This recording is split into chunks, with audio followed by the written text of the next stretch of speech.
Good morning. Now that Hilary Mantel's third book, The Mirror in the Light, has just been published, I'm settling down to binge read all three of her books that chronicle the life of Thomas Cromwell, beginning of course with Wolf Hall, published a number of years ago. I love history and my degree is in history, and I remember at school being captivated by Tudor history in particular. And anyone who has the slightest knowledge of that period of British history will realise that things don't end well for Thomas Cromwell. I know how the story ends, I know what's going to happen, but that's not going to stop me enjoying reading through these three volumes, sharing in the twists of the plot and the roller coaster ride that was his life, and the splendid and magnificent writing of Hilary Mantel. I know how the story ends, but knowing how a story ends doesn't detract from the story or make it less important or more profound or life transforming or less enjoyable. Ask any child who you're reading a bedtime story for whether you could read something different this time, just for once, rather than their favourite, and you know the reaction that you'll get from them. Tomorrow is, of course, Palm Sunday, and we begin the Passion, the events of Holy Week, and we know how that story ends.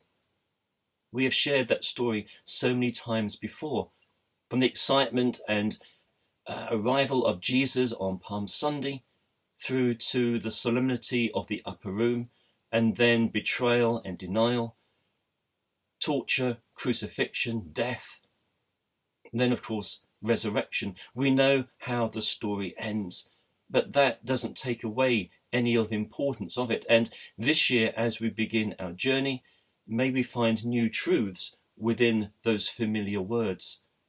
As we tread in his footsteps and as we live out those events of Holy Week, may we discover new things about our faith, about God, and about ourselves.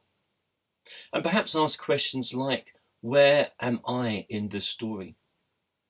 Who am I in this story? And maybe more importantly, who would I like to be in this story?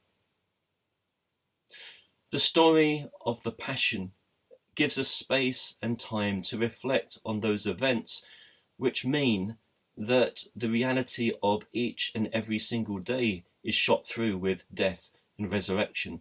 But Holy Week, the Passion, gives us that space to unpack what that means for us as we share in his journey.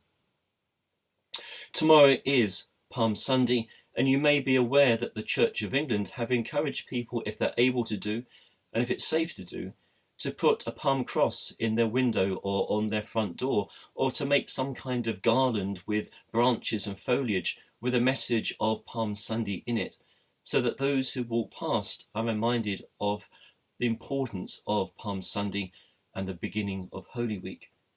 So why not give it a go? And if you do, why not take some photos, email them through to me, and I'll put them on the circuit website. We know how the story ends. We know what is to come. We know the roller coaster ride that Jesus goes through, and we are prepared to share that with him. Because that story is a story of life and of love and of sacrifice and of God's eternal presence with us. We know how the story ends, but that doesn't matter. We live that story now, we remember that story, and we claim that story for ourselves. Tell me the old story of unseen things above, of Jesus and his glory, of Jesus and his love. Amen.